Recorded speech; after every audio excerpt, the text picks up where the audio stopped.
بسم الله الرحمن الرحيم. الحمد لله الذي أنزل على عبده الكتاب ولم يجعل له عوجا قيما لينذر بأسا شديدا من لدنه ويبشر المؤمنين الذين يعملون الصالحات أن لهم أجرا حسنا ماكثين فيه أبدا وينذر الذين قالوا اتخذ الله ولدا ما لهم به من علم ولا لآبائهم كبرت كلمة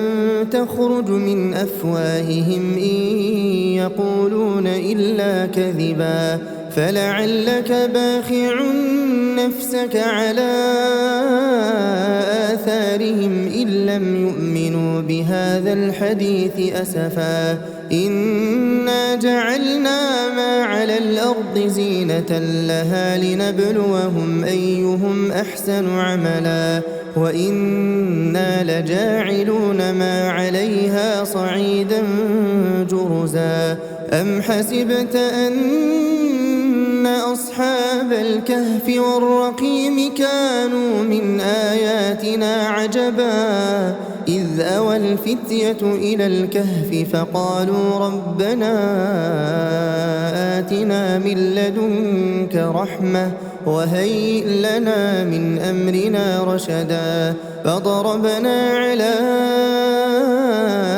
آذانهم في الكهف سنين عددا ثم بعثناهم لنعلم أي الحزبين أحصى لما لبثوا أمدا نحن نقص عليك نبأهم بالحق إنهم فتية آمنوا بربهم وزدناهم هدى وربطنا على قلوبهم إذ قاموا فقالوا ربنا رب السماوات والأرض لن ندعو من دونه إلها لقد قلنا إذا شططا هؤلاء قوم اتخذوا من دونه آلهة لولا يأتون عليهم بسلطان بين فمن أظلم ممن افترى على الله كذبا وإذ اعتزلتموهم وما يعبدون إلا الله فأووا إلى الكهف ينشر لكم ربكم من رحمته ويهيئ لكم من أمركم مرفقا وترى الشمس إذا طلعت تزاور عن كهفهم ذات اليمين وإذا غربت تقرضهم ذات الشمال وهم في فجوة منه ذلك من آيات الله من يهد الله فهو المهتد ومن يضلل فلن تجد له وليا مرشدا وتحسبهم أيقاظا وهم رقود ونقلبهم ذات اليمين وذات الشمال وكلبهم باسط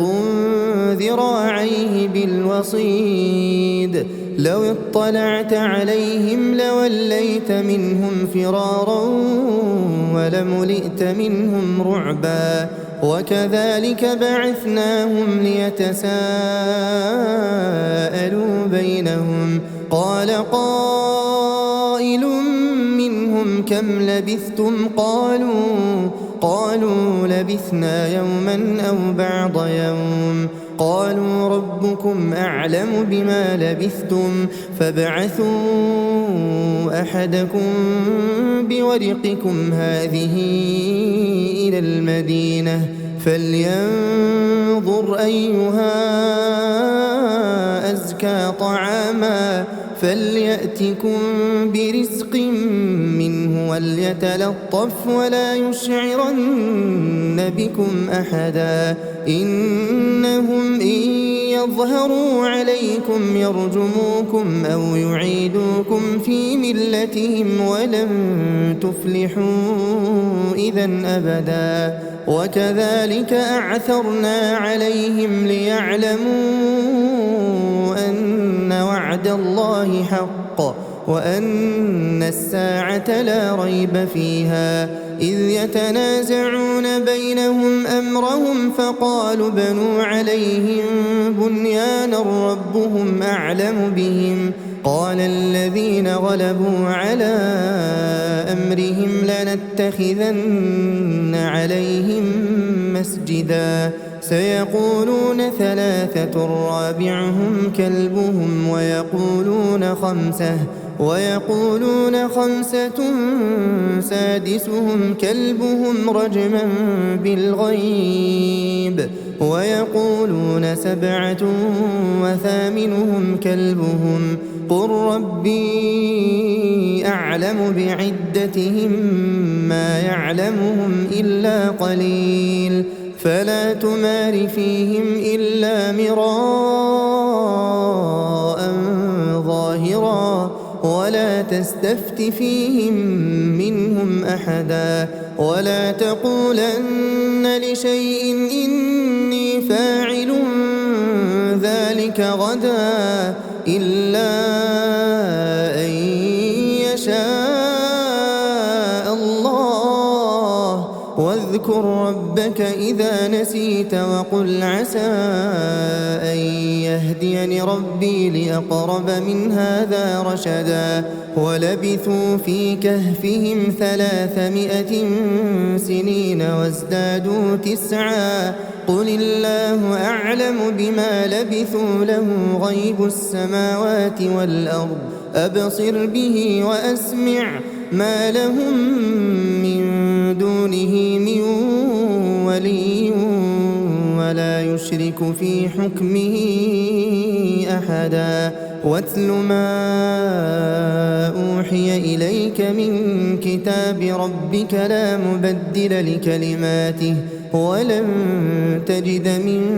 دونه ملتحدا واصبر نفسك مع الذين يدعون ربهم بالغداة والعشي يريدون وجهه ولا تعد عيناك عنهم تريد زينة الحياة الدنيا ولا تطع من أغفلنا قلبه عن ذكرنا واتبع هواه وكان أمره فرطا وقل الحق من ربكم فمن شاء فليؤمن ومن شاء فليكفر إنا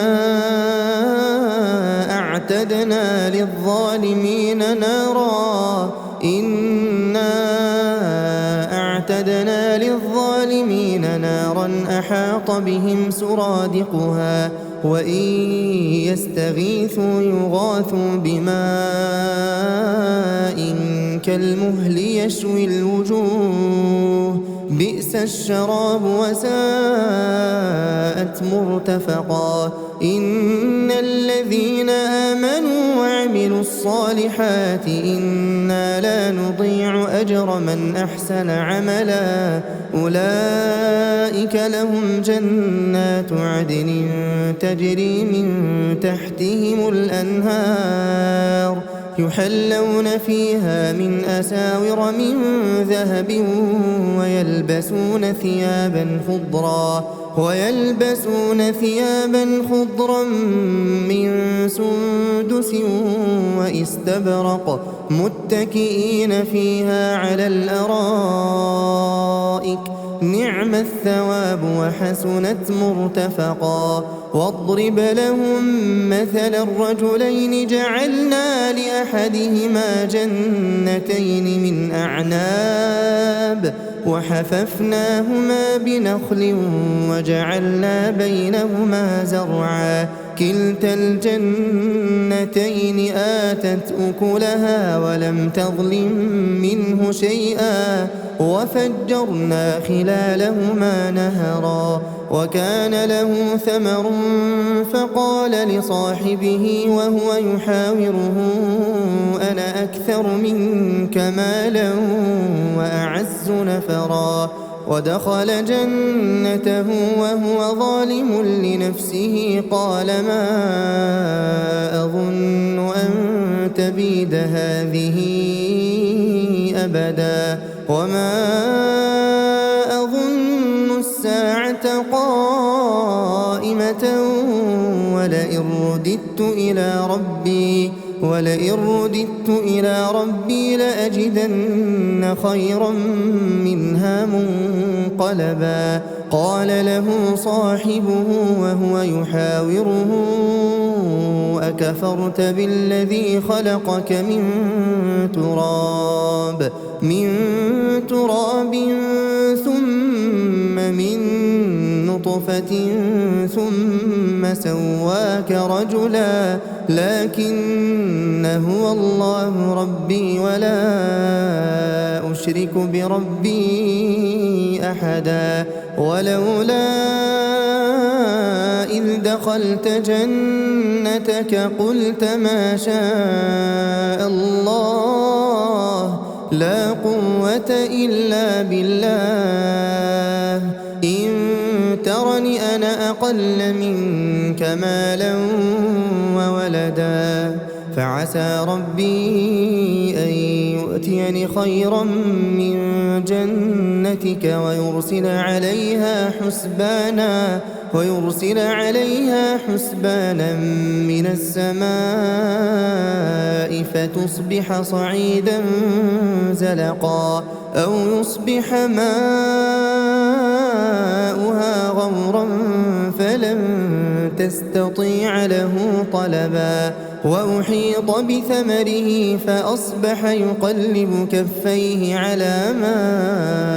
أنفق فيها وهي خاوية على عروشها ويقول يا ليتني لم أشرك بربي أحدا ولم تكن له فئة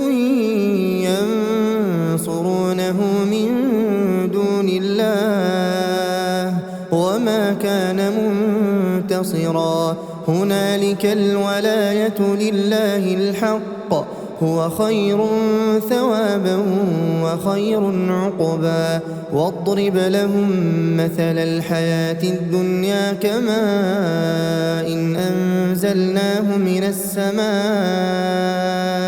فاختلط به نبات الأرض فأصبح هشيما تذروه الرياح وكان الله على كل شيء مقتدرا المال والبنون زينة الحياة الدنيا والباقيات الصالحات خير عند ربك ثوابا وخير أملا ويوم نسير الجبال وترى الأرض بارزة وحشرناهم فلم نغادر منهم أحدا وعرضوا على ربك صفا لقد جئتمونا كما خلقناكم أول مرة بل زعمتم أن لن نجعل لكم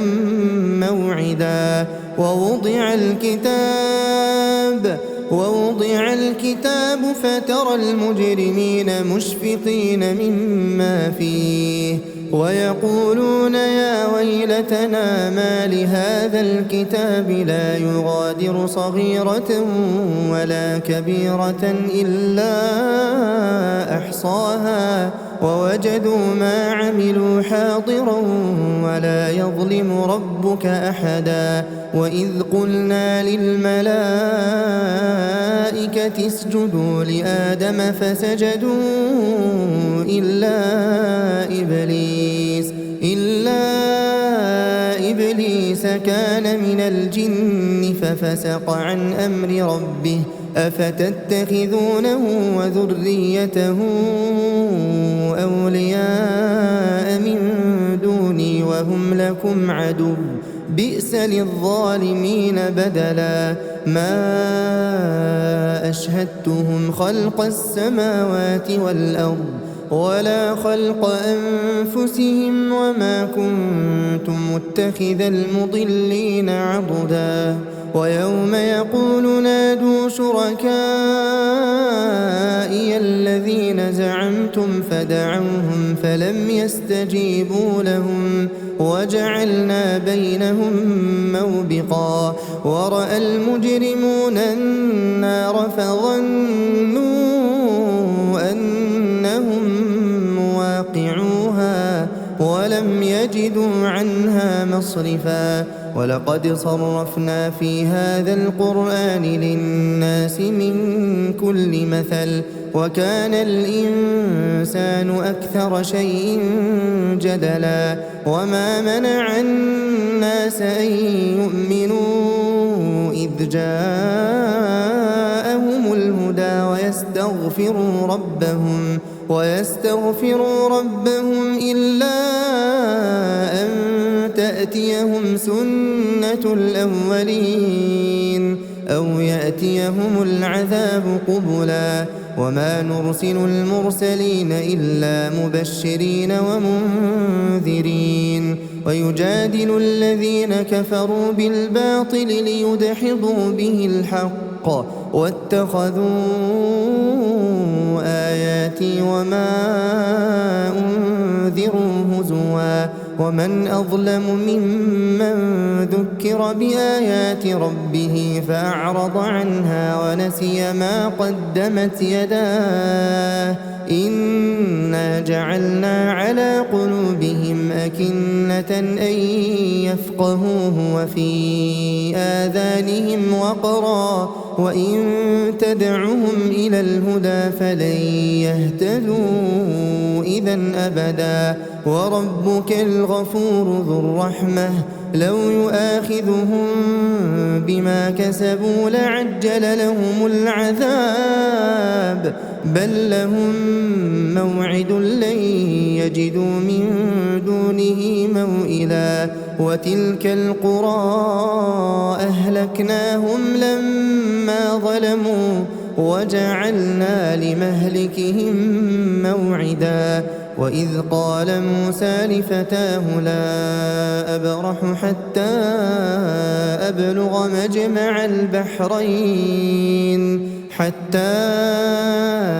أبلغ مجمع البحرين أو أمضي حقبا فلما بلغا مجمع بينهما نسيا حوتهما فاتخذ سبيله في البحر سربا فلما جاوزا قال لفتاه آتنا غداءنا لقد لقينا من سفرنا هذا نصبا قال أرأيت إذ أوينا إلى الصخرة فإني نسيت الحوت وما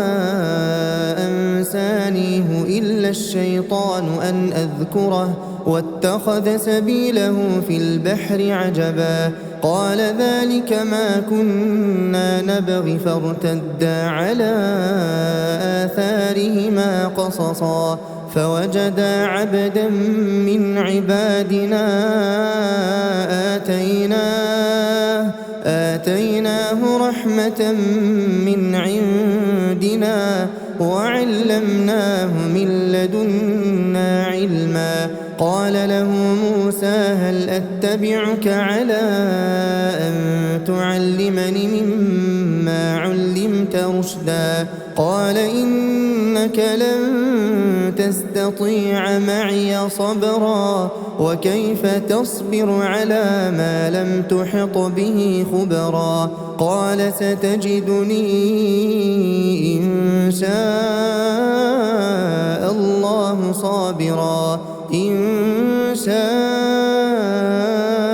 الله صابرا ولا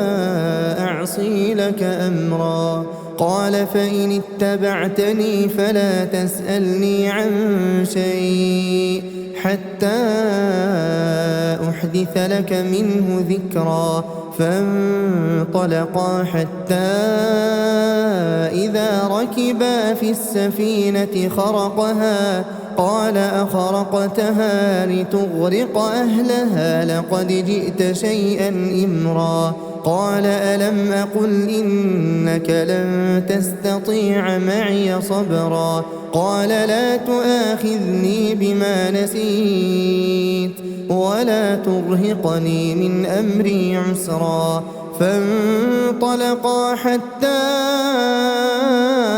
إذا لقيا غلاما فقتله قال أقتلت نفسا زكية بغير نفس لقد جئت شيئا نكرا. قال ألم أقل لك إنك لن تستطيع معي صبرا. قال إن سألتك عن شيء بعدها فلا تصاحبني قد بلغت من لدني عذرا. فانطلقا حتى إذا أتيا أهل قرية استطعما أهلها فأبوا أن يضيفوهما فوجدا فيها جدارا يريد أن ينقض فأقامه. قال لو شئت لاتخذت عليه أجرا. قال هذا فراق بيني وبينك سأنبئك بتأويل ما لم تستطع عليه صبرا. أما السفينة فكانت لمساكين يعملون في البحر فأردت أن أعيبها وكان وراءهم ملك يأخذ كل سفينة غصبا. وأما الغلام فكان أبواه مؤمنين فخشينا أن يرهقهما طغيانا وكفرا فأردنا أن يبدلهما ربهما خيرا منه زكاة وأقرب رحما. وأما الجدار فكان لغلامين يتيمين في المدينة وكان تحته كنز لهما وكان أبوهما صالحا فأراد ربك أن يبلغا أشدهما ويستخرجا كنزهما رحمة من ربك وما فعلته عن أمري ذلك تأويل ما لم تسطع عليه صبرا. ويسألونك عن ذي القرنين قل سأتلو عليكم منه ذكرا. إنا مكنا له في الأرض وآتيناه من كل شيء سببا فأتبع سببا حتى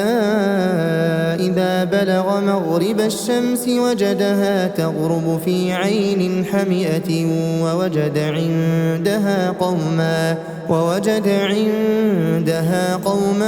قلنا يا ذا القرنين إما أن تعذب وإما أن تتخذ فيهم حسنا. قال أما من ظلم فسوف نعذبه ثم يرد إلى ربه فيعذبه عذابا نكرا. وأما من آمن وعمل صالحا فله جزاء الحسنى وسنقول له من أمرنا يسرا. ثم أتبع سببا حتى إذا بلغ مطلع الشمس وجدها تطلع على قوم لم نجعل لهم من دونها سترا. كذلك وقد أحطنا بما لديه خبرا. ثم أتبع سببا حتى إذا بلغ بين السدين وجد من دونهما قوما لا يكادون يفقهون قولا قالوا يا ذا القرنين إن يأجوج ومأجوج مفسدون في الأرض فهل نجعل لك خرجا على أن تجعل بيننا وبينهم سدا قال ما مكني فيه ربي خير فأعينوني بقوة أجعل بينكم وبينهم ردما آتوني زبر الحديد حتى إذا ساوى بين الصدفين قال انفخوا حتى إذا جعله نارا قال آتوني أفرغ عليه قطرا فما استطاعوا أن يظهروه وما استطاعوا له نقبا قال هذا رحمة من ربي فإذا جاء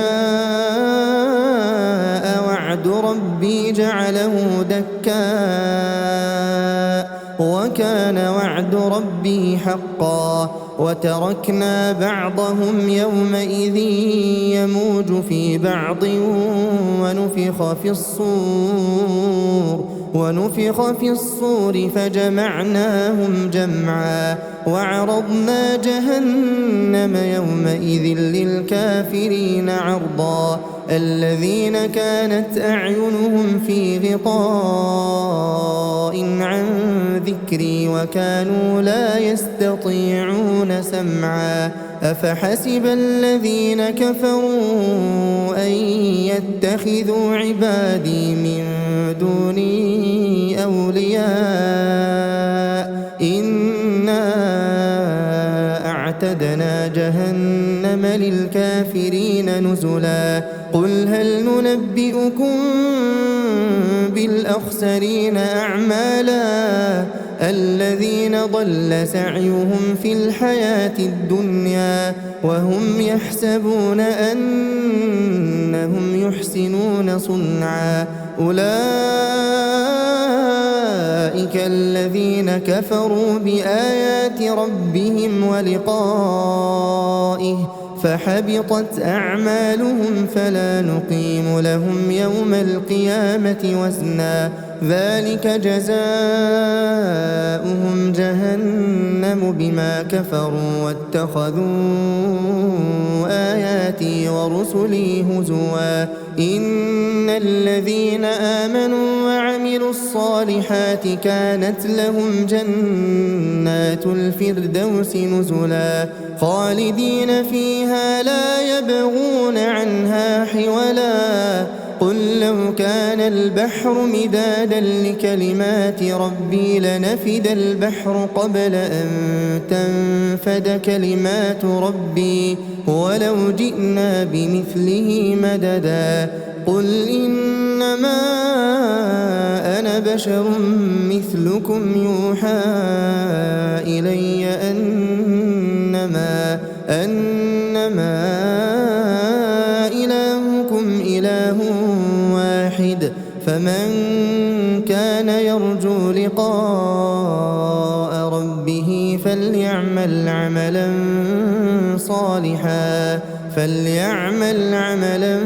صالحا ولا يشرك بعبادة ربه أحدا.